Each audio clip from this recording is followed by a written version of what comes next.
to introduce to you the man of the hour, Tony. Welcome back to At the Gates. I'm your host, Tony. And for the third time in less than 2 weeks, I am at a different ballpark.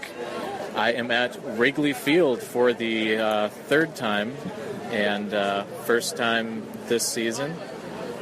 Last time I was here was 2014, going after a 100th anniversary ball, and I am here doing the same.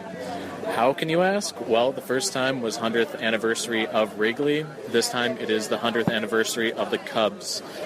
So, just kind of waiting outside the park at Gate F, the main gate, with their iconic billboard outside, the red with neon. It's not the original, but what can you do? Like this, things kind of fall apart. It's going to be interesting. This is the first time that I've seen the new scoreboard that they have, which looks massive. And don't know really what quite to expect. Reached out to the Cubs, and they said that they have a surprise, so look at the blog and see what they did later on. Maybe I'll do a update at the end. But I figured I'm going to try to do another video. This one will probably be a lot shorter. I just did a quick road trip, came down today on a Monday, and I'm going to leave right away early in the morning and get back to Minnesota probably before 10 a.m. So it's going to be a whirlwind, less than 24 hours here in Chicago, but already I've hit up one record store at Reckless Records, went to one vegan food place that was Chicago Diner, and today was good. Even at Chicago Diner, I was treated to a free shake, and it was delicious. It was a mint chocolate chip. I would talk about the Cubs a little bit more, but I think we all know what the expectations are this year. They're guaranteed a winning season now, and hopefully the playoffs. And judging by their record right now, they're the best team in baseball, so expectations are that they make it to that final round. I don't want to say the WS words here. Don't want to jinx it, but it's looking good. They got a young core, so even if they don't make it this year, they're going to be trying to knock down that door in the next couple of years because they're good. Basically the opposite of my hometown team. They've lost 10 straight now, and the last time that they won was at a game that I was at down in Atlanta, so that tells you that it's been a while. Wrigleyville in general, I really like the area. It's really cool. I'm staying only a few blocks away, and the places that I've eaten and went to the record store are only within walking distance from my place. So overall, I've probably walked about maybe a mile and a half, and just been able to see everything so far.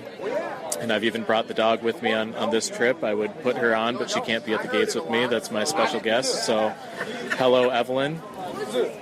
We already went to Wrigley right when we came in at just before 1 o'clock and took a picture with her. So maybe I'll put that as one of the pictures here on the blog or on this episode. But I don't think I really have much else. I would say that this episode is sponsored maybe again by the Herbivorous Butcher since I'm wearing their shirt. But I mean, if they're listening, then I guess I can't have them be a sponsor for the third time in a row, kind of. But Chicago Diner would be a good one, and Reckless Records. So those are the unofficial, not sponsored sponsors. Have a great time, and wish me luck getting that commemorative baseball. Bonus time. Normally I don't do this, but seeing how I don't know when the next game that I'm going to is going to be, or by that fact, I don't know when the next podcast will be. And since I was snagging commemorative baseballs, or hoping to at least, I figured I might as well give an update as to how the game went. There was no batting practice. It started to rain right when I was at the gates and got a little bit concerned, but then it started to taper off a little bit.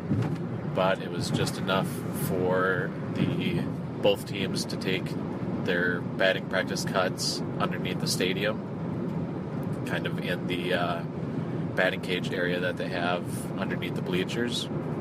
and a few guys were tossing around the baseball, and right away I saw some Cubs guys. I think that they were probably the bullpen catchers. I saw them walking in with a few baseballs in their hand and ended up yelling along with flashing the big mitt, and got one of the guys to toss me a ball.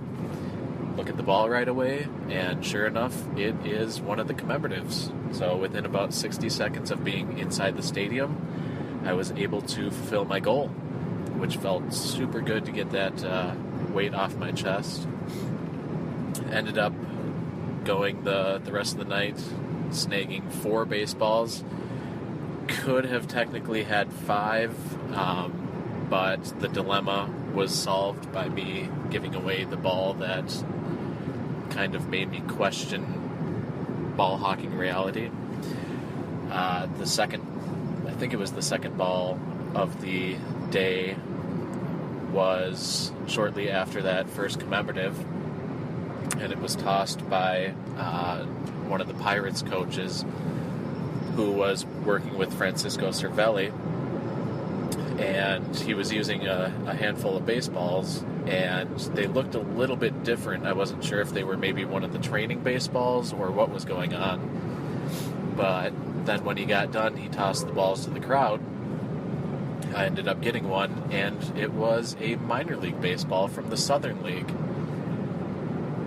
Oh, I had no clue what to do, because technically it was snagged inside of a Major League ballpark used by Major League Baseball players, but it didn't have the MLB logo, didn't have the commissioner's name on it. I didn't know what to do, so I held on to it.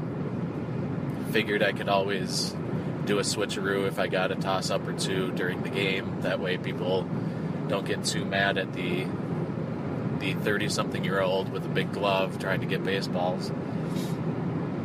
Which, that's exactly what I did. So, like I said, ended up the night with 4 baseballs, 2 of them regular and 2 of them commemorative, and one of them has a really, really nice logo on it, so I am quite happy. The game itself was the longest game that I think I've attended. It went a little bit over 5 hours, so it didn't get done until technically Tuesday early morning. It was not exactly fun, because both teams had a chance to win it multiple times, and they seemed to do everything that they could to make the game just go longer.